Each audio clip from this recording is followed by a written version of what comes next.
कोई शमशान घाट से किसी की अस्थियां भी गायब कर सकता है? क्या ये कोई तंत्र मंत्र का चक्कर है या फिर कोई माया जाल? सुनकर आप चौंक जाएंगे।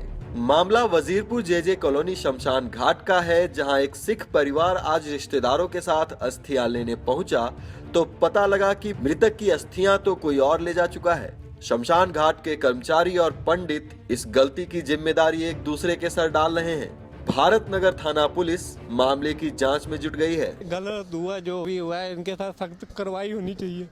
ऐसे और किसी के साथ भी हो सकता है। आज हमारे साथ हुआ, कल और किसी के साथ भी होगा। ये आपको कब पता लगा, कैसा पता लगा? मेरा हमें आज ही पता लगा जब हम फूल उठाने आए हैं सुबह 9:30 बजे।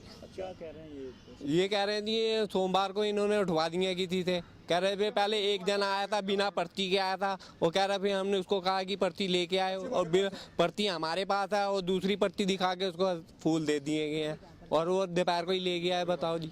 यकीन करना मुश्किल है, इस शमशान घाट में शास्त्री नगर से बुजुर्ग हरबंश सिंह का अंतिम संस्कार हुआ था और आज अस्थियां उठाने की रस्म थी, जिसके बाद इनके पुत्रों को अपने पिता की अस्थियां हरिद्वार ले जाने की तैयारी थी। जैसे ही परिवार अपने रिश्तेदार के साथ चिता तक पहुंचा तो यह देखकर हैरान हो गया कि चिता से अस्थियां ही नहीं, पूरी राख ही गायब थी। पता करने पर मालूम चला कि उनकी अस्थियां तो सोमवार को ही कोई ले जा चुका है। हैरानी की बात है कि इनकी अस्थियां कौन ले गया, फिलहाल इसका कोई अंदाजा तक नहीं है। अब मृतक के परिवार ने इसकी सूचना पुलिस को दे दी है। शमशान घाट के कर्मचारियों का कहना है कि कोई 3 लोग सोमवार को आए थे जो पर्ची दिखाकर अस्थियां ले गए। अब इस पूरे परिवार का रो रो कर बुरा हाल है। 3 लोग थे। 3 लोग थे? हाँ जी। क्या कहा उसने आकर के आपको? आकर के उसने सुबह आया तो पर्ची नहीं लेके आया। हाँ। फिर वो 8 बजे 8 नंबर की पर्ची लेके आया। तो वो बोला ये पर्ची लो और फूल उठवाओ। ठीक है सर।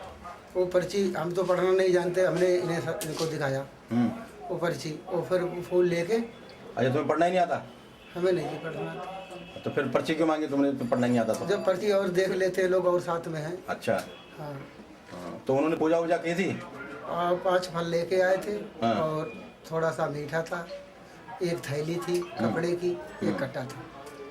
सबसे बड़ा सवाल ये है कि वो 3 लोग कौन हो सकते हैं और वे इनके पिता की अस्थियां क्यों ले गए। इसका कोई अंदाजा परिवार को नहीं है। इसमें किसी तरह की गलती की कोई संभावना भी नहीं है, क्योंकि आसपास की चिता पर भी किसी का अंतिम संस्कार नहीं हुआ। शमशान घाट के संचालक और पंडित का कहना है कि वे सुबह पर्ची लेकर नहीं आए और दोपहर को पर्ची लेकर आए तो कहा कि उन्हें मृतक के परिवार की ओर से भेजा गया है। परिवार में 3 पुत्र हैं, पत्नी है और पुत्रवधू सहित पोते पोतियां भी हैं। इस वक्त सभी सदमे में हैं कि अस्थियां चोरी होने के बाद वे बाकी के संस्कार कैसे कर पाएंगे। इसके लिए परिवार शमशान घाट के लोगों को दोषी ठहरा रहे हैं, जिन्होंने 300 रुपए लेकर किसी अनजान को अस्थियां सौंप दी। फूल चुगवा दिए थे, पूजा करवा दी थी। तब हमने इनसे बोला था, मैंने कहा तुमने 2:30 बजे फूल कैसे उठवा दिए? कितने बजे? दोपहर को? जी 2:30 बजे। तो ये बोले ये सुबह भी आए थे, बगैर पर्ची के आए थे।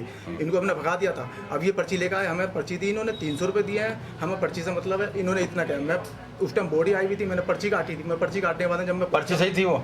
पर्ची हाँ 8 नंबर तो पर्ची तो इनके पास भी 2-2 पर्ची कैसे होगा? अब ये सर जी इनका काम है, पंडित लोगों को पंडित देते हैं पर्ची, पंडित ही आवाज लगाते हैं और पंडित ही फूल उठवाते हैं। ये तो पंडित तो अनपढ़ है, आपने अनपढ़ों को कैसे रखा? अनपढ़ नहीं है जी, पढ़ना जानते हैं ये। मुकाज कर रहा है अनपढ़? नहीं, पढ़ना जानते हैं। बहरहाल ये किसी को समझ नहीं आ रहा है कि स्वर्गीय हरबंश सिंह की अस्थियों को कोई क्यों ले गया। आखिर उसका मकसद क्या था? मृतक के परिजनों ने इसकी शिकायत भारत नगर थाना पुलिस को दी है।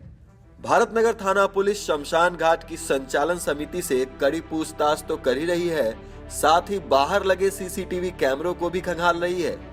शायद कोई सुराग हाथ लग जाए जो हरबंश सिंह की अस्थियां चोरी होने का राज खोल सके। दिल्ली दर्पण ब्यूरो रिपोर्ट।